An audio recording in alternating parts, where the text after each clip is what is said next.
আজকে শুধু যুবকের উদ্দেশ্য করে বলবো, যুবক, 12টা মাসের মধ্যে তুমি 11টি মাস অনেক অত্যাচার, অন্যায়, জুলুম করে 11টি মাস তুমি পার করে দিয়েছো। রমজান মাস আসলে অনেক বাহানা ফাসাদ শুরু হয়ে যায়। অনেকের দেখবেন রমজান মাসে শুরু হওয়ার আগেই দেখবেন পেটের ব্যথা শুরু হয়ে যায়, জ্বর সর্দি শুরু হয়ে যায়।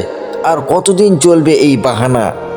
মনটাকে ধীর স্থির করে ফাঁকা জায়গায় বসে আল্লাহর দরবারে 2 হাত তুলে আল্লাহর কাছে বলবেন, ওগো আল্লাহ, 11টি মাসের পর একটি রমজান মাস পেয়েছি।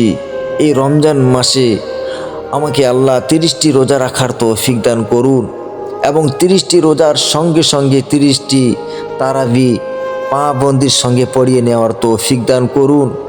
ওগো আল্লাহ, এই রমজান মাসে আমার যত গুনাহ রয়েছে সব কিছু গুনাহ খাতাকে মাফ করে দিয়েন।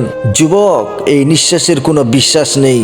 এখনই যদি মৌত চলে আসে, এখনই যদি ডাক চলে আসে, সে অন্ধকার কবরে চলে যেতে হবে।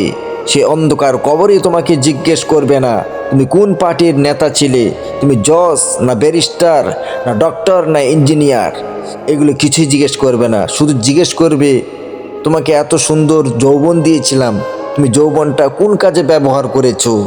তোমাকে এত সুন্দর ইনকাম দিয়েছিলাম, সেই ইনকামের টাকা তুমি কোন রাস্তায় ব্যয় করেছো, হালাল পথে না হারাম পথে? সেখানে দেখবে তোমার আমল। তাই আমরা এখন থেকে রমজান মাসের রোজা রাখার ইরাদা করে নেই। আল্লাহ আমাদের শরীরকে সুস্থ রাখুক, ভালো রাখুক। সকলে বলি আমিন।